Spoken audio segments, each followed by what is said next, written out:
Haleluya. Puji Tuhan, kita kembali lagi, dan dalam pelajaran kali ini kita akan tetap masih menyinggung soal baptisan air. Ada beberapa ayat yang ingin saya perdalam pada hari ini kepada Bapak Ibu Saudara-saudara yang terkasih. Yang pertama, dengan apa yang dikatakan di dalam kitab Roma pasal 6 ayat yang keempat.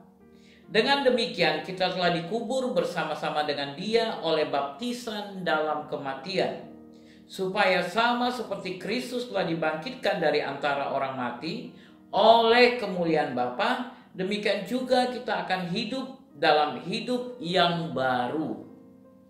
Jadi baptisan itu merupakan suatu kiasan yang menyatakan kepada kita bahwa sama seperti Kristus mati dan dikuburkan dan kemudian bangkit kembali, seperti itu juga lah pada waktu kita memberikan diri dibaptis, ketika kita dimasukkan ke dalam air, kita seperti dikuburkan manusia lama kita. Dan ketika kita dibangunkan, dikeluarkan dari dalam air, maka kita keluar sebagai manusia yang baru. Inilah yang juga digambarkan di dalam 1 Petrus pasal 3 ayat yang ke-19 sampai 21, berbicara tentang Nuh dan air bah. Di dalam ayat tersebut dikatakan, ayat 20, dikatakan bahwa 8 orang yang diselamatkan oleh air bah itu.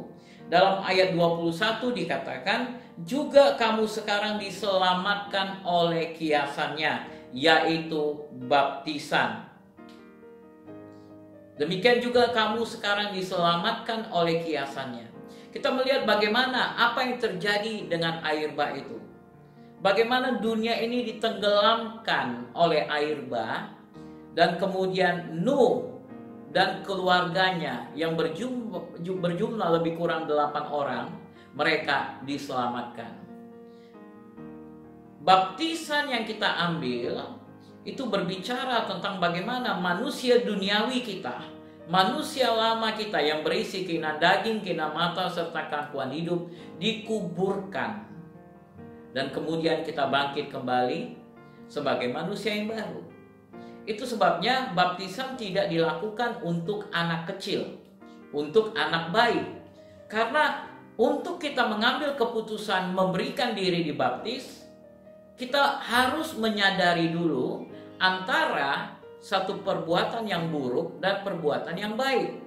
Di mana saya memutuskan untuk meninggalkan kehidupan lama saya yang penuh dengan kehidupan duniawi dan masuk dalam kehidupan yang baru. Saya mendeklarasikan kepada dunia, kepada semua orang, bahwa aku mulai hari ini mau meninggalkan kehidupanku yang lama dan beralih kepada kehidupan yang baru. Itu sebabnya kita memberikan diri dibaptis. Memberikan diri dibaptis. Firman Tuhan katakan juga di dalam 1 Korintus pasal yang ke-10, ini berbicara tentang bagaimana bangsa Israel, mereka meninggalkan Mesir. Dan kemudian dalam perjalanan mereka harus menyeberangi laut.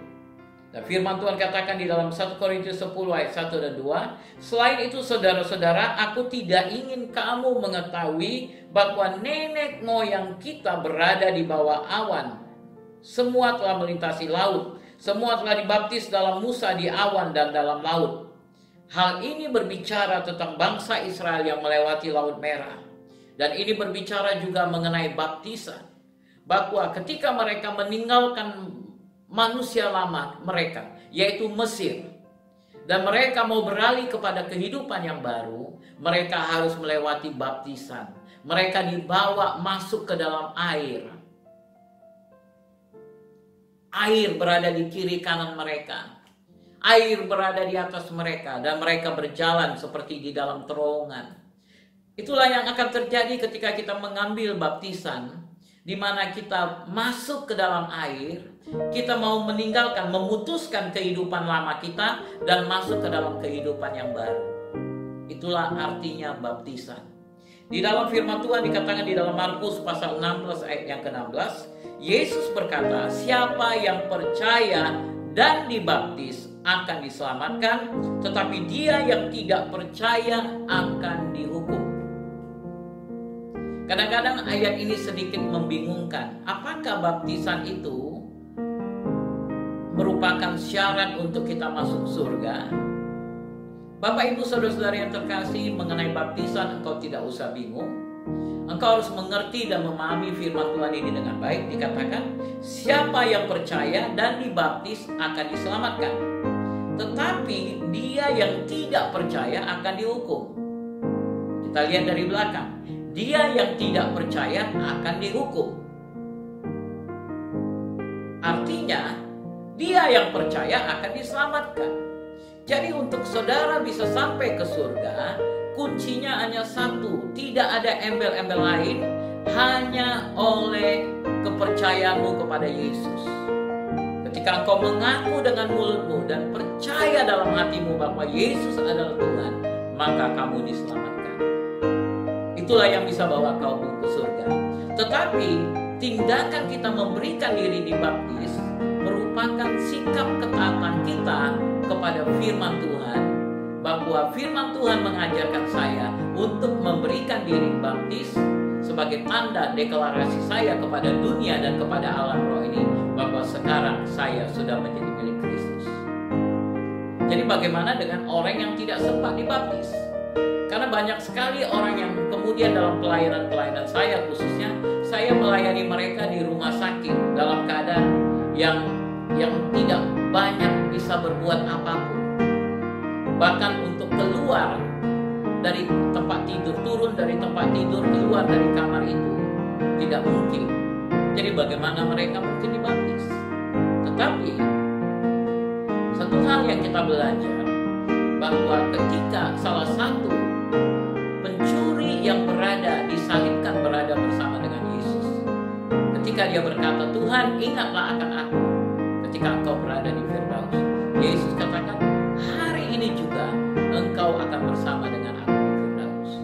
Dia tidak punya kesempatan untuk dibaptis, tapi Yesus katakan, hari ini juga. Jadi saya percaya bagi orang-orang yang tidak memiliki kesempatan untuk dibaptis, mereka harus mengakhiri hidup mereka di ranjang pesakitan mereka, di tempat tidur rumah sakit mereka. Tidak ada waktu bagi mereka untuk memberikan diri baptis, sehingga akhirnya mereka bersama-sama dengan Tuhan karena iman kepercayaan mereka.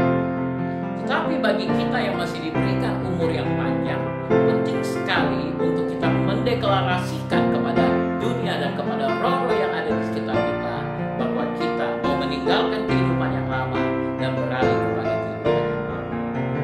Jadi juga banyak pengalaman saya mengenai orang-orang yang sakit, karena banyak penyakit yang memang disebabkan oleh iblis, dan ada penyakit yang disebabkan karena dosa.